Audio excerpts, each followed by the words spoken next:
Minyang galangogu jakalam bayam. What is good for the country must come first. Minyang wa nyanang wa bumilidaman. Do not touch or take anything that does not belong to you. Wanganyin, gamandu, biralampa, nyin wamgan. If you have plenty, you must share. Plenty left in the sky. Love it. These three guiding principles of the traditional owners, the Butchulla people, shape everything about this country. This is Gari, the world's largest sand island off the coast of southeast Queensland. Gari's story is absolutely beautiful. It is ancient. Gari is not paradise. Gari is a female spirit who helped create paradise. So she was one of our ancestral beings, along with Birrell and Yandingji, who helped create all the lands and the waters, all the formations of the natural environment of our Butchulla country. But this spectacular landscape was devastated in 2020 when an illegal campfire spread out of control. 80,000 hectares on Gari burnt, causing damage to more than half of the World Heritage listed island. 4 years on, recovery is slow but steady. What we're trying to do is bring the identity of that system back. There's a long way to go. Really long way to go.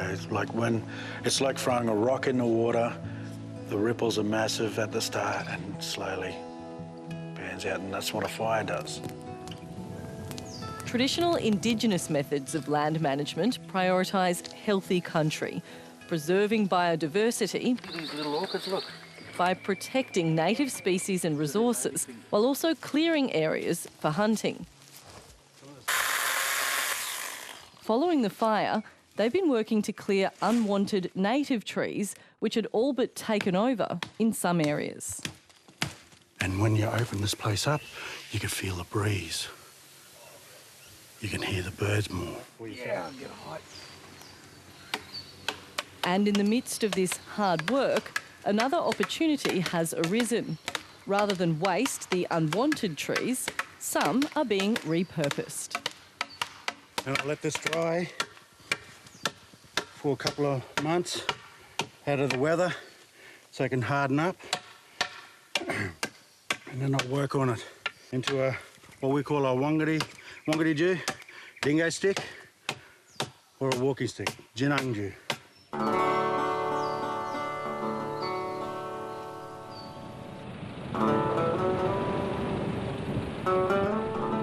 Dingoes are integral to Gari, but they're also dangerous.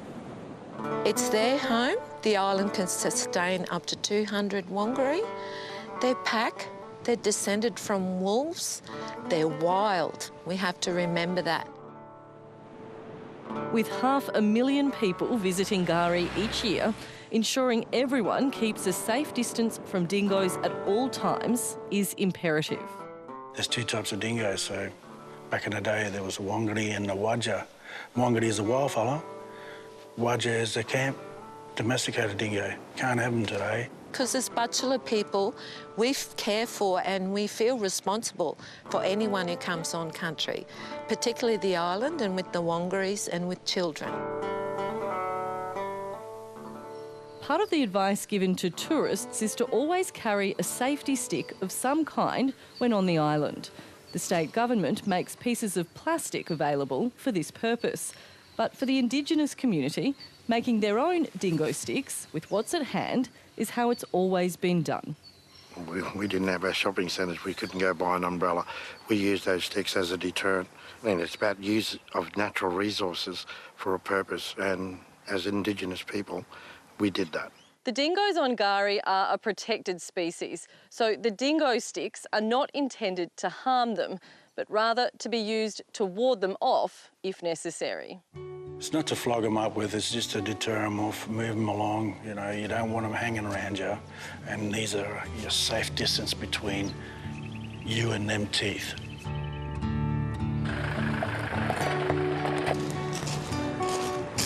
Got this stock of our ALA block on Gari. Once the trees have been selected and cleared, they're taken to a warehouse on the mainland for processing.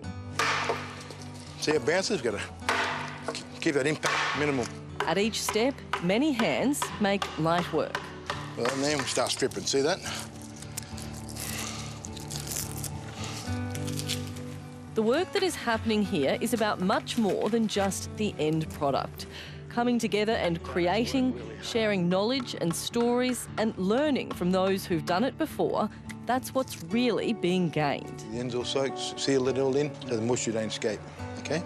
So we like to dry them for up to about 3 months or longer so they can dry solid without splitting much. And if they do split, we tend to cut them up into sizes for clap sticks and that, or message sticks or digging sticks.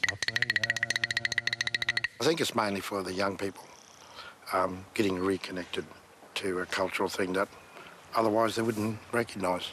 It's vital to get our young people back to creating them, what they're doing, harvesting them, but also showing the purpose of the stick to the larger community, I guess, and connected to what's happening on Gari and the surrounding areas. Once the sticks are dried and sealed, each is then given its own unique shape and story through art. Diamonds on air that are burnt in represent the food totem, which is the diamond scar mullet. It's all about everyone coming in and telling their story, because in our language we call each other Mooney Jal, storytellers. So you tell your story. This was the serpent, the rainbow serpent, Yindinji, that gave them messages to the Butchulla people before he leapt up into the sky.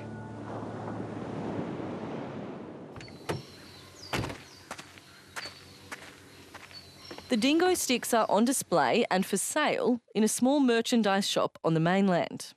And although it's early days for the project, they're proving a talking point with visitors going to or coming from the island.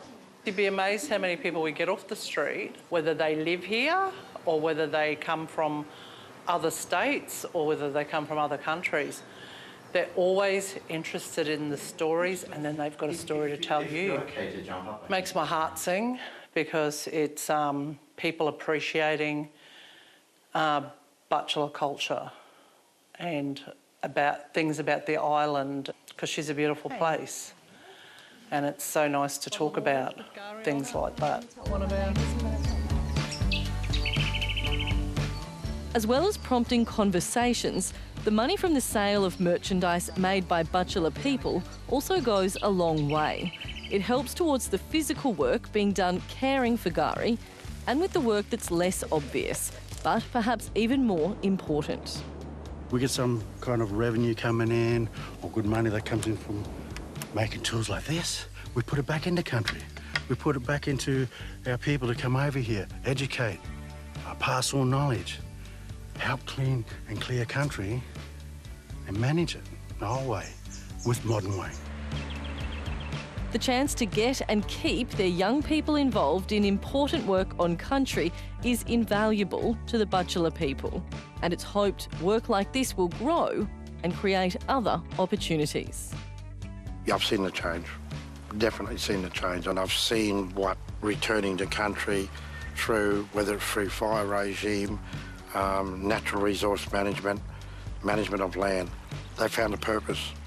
That's why it's really important that we maintain ancient cultural practice, revive the ones that may have been lost, for the importance first, the survival of our lands and waters and everything that lives within it, but more importantly for our people, so that we have generations of Butchulla and generations of Australians for another 65,000 years.